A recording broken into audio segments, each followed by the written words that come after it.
IndyCar's return to Phoenix produced a thriller. Live from Phoenix Raceway on IndyStar TV, I'm Zion Brown, and let's get into what we just saw in the Good Ranchers 250. And before we get to the end result in the winner, I think it's important to kind of lead us through how we got there. So I think I want to start on lap 207. Will Power in the lead, Christian Rasmussen right behind him. And man, Rasmussen, who was an animal all day, just going all over the place throughout the track, made 61 passes throughout the day, led 69 laps. He was trying to make another pass to get past Will Power. Will Power was trying to block him off on the outside on the high line here at Phoenix Raceway. And we saw the rear right wheel of Will Power hit the front left wing of Rasmussen's car, and that really derailed both of their days. It ended up into an automatic caution because Power's wheel had gone flat, his tire had gone flat, and so Power was all the way back. And then Christian Rasmussen, for him, the issues with his wing eventually caught up to him. He lost steam, lost the lead with 9 laps left in the race. And to keep it frank, Rasmussen was heated after the fact. He just was not happy with the way that went. He felt like he had the best car today in that Ed Carpenter car. He felt like he should have won this race in that number 21 Chevrolet. And he let Will Power know about it. We have a story up on that right now on IndyStar.com. But he let Will Power know. He said, hey, look, know what to expect if you're on the outside next time it's me and you next to each other. So he's very displeased with Power. Power did his best to be apologetic, as apologetic as Will Power will be. But at the end of the day, Rasmussen and Power both fell far out of the top 10 at that point, and neither one of them won the race. That ended up opening up the gap for our eventual race winner, Josef Newgarden. Newgarden admitted, look, he didn't really feel like he had the best car today in that Team Penske number 2 car, but it did not matter. Newgarden wins this race in Phoenix for the 2nd time now. He won it the last time IndyCar was here back in 2018, and Newgarden just kept himself in position to win all day long. After qualifying in 2nd yesterday, we saw it once again. It was him and David Malukas qualifying number 1 and 2 yesterday, with Malukas being 1st. Malukas finished 3rd on this race, so 2 podium finishers for Team Penske. 2nd week in a row they've had a podium finisher, as it was Scott McLaughlin last week in St. Pete. But truly an impressive showing from Josef Newgarden, who just knew when to turn it on. Like he said, he didn't have the best car throughout the day, but once he kind of saw that gap, that opportunity, when Rasmussen fell behind, he was able to get up there. Kyle Kirkwood finished 2nd as well, so it was Newgarden, Kirkwood, and David Malukas. But now Newgarden has taken the standings lead as well, number 1 in the points after 2 of our 18 races this year. And that is because of the guy we're used to winning and being at the front of so many of these races, Alex Palou, going down in this race in lap 22. Palou's car was out of the race. Palou also on that high line, on that outside, which, again, for those of you who've been keeping track, not many people thought we would have a 2-lane race here. Not many people thought there would be many chances to pass at all in this race in the weeks leading up to it. But after, having a high line practice yesterday, having 3 total practice sessions yesterday, plus the qualifying session, plus the test sessions that were here in Phoenix just a few weeks ago. We'll get into that more a little bit later, but there were 2 lanes open, and drivers surely use them to their advantage. But back to Palou, who was out of this race at lap 22. Him and Rinus VeeKay made contact. VeeKay was trying to pass and get through Palou on that high line right up against the wall. Alex Palou didn't know VeeKay was there. He didn't see him, and he ended up crashing into VeeKay and eventually going into the wall himself.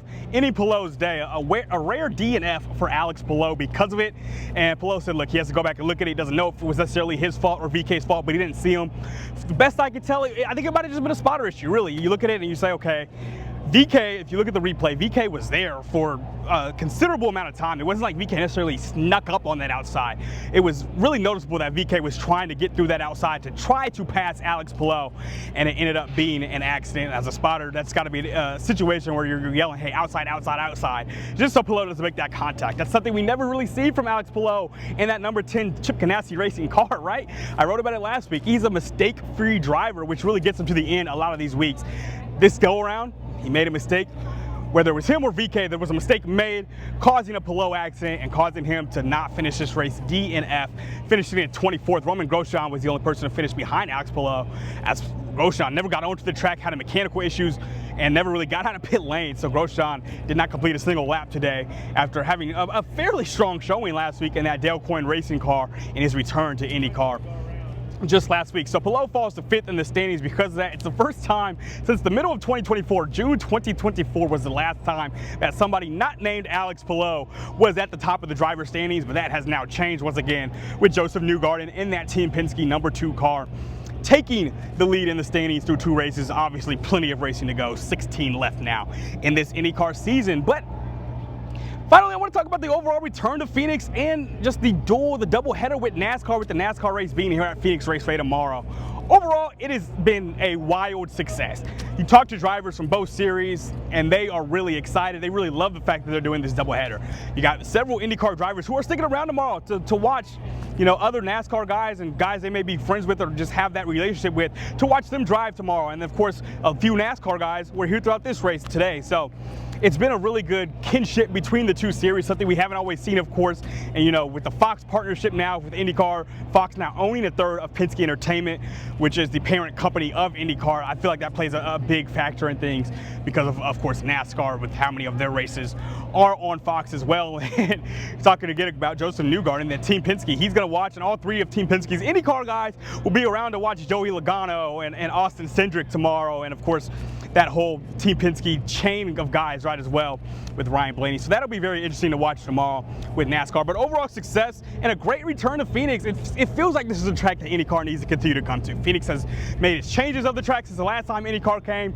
People, once again, were so concerned about, are there going to be passes in this race, or is it going to be a race where we really don't see a lot of passing and it turns into something boring?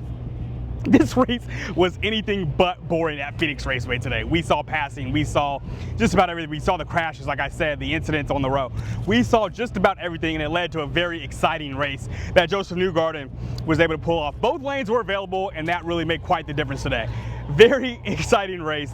By no means was this race boring. I think if IndyCar continues to come back here, now that they know really that they're going to be able to use both the high side and the low side of this track, right? They can't use the bottom apron that NASCAR uses. But now that IndyCar and all these drivers know really what's available to them on this track and what they can do on this track, this feels like a place that should continue to be used by the IndyCar series. Whether or not it's a double header with NASCAR or not going forward, we'll see. But this feels like a place that IndyCar will continue to go to and should continue to go to. But once again, Josef Newgarden, the winner today in that number 2 Team Penske car.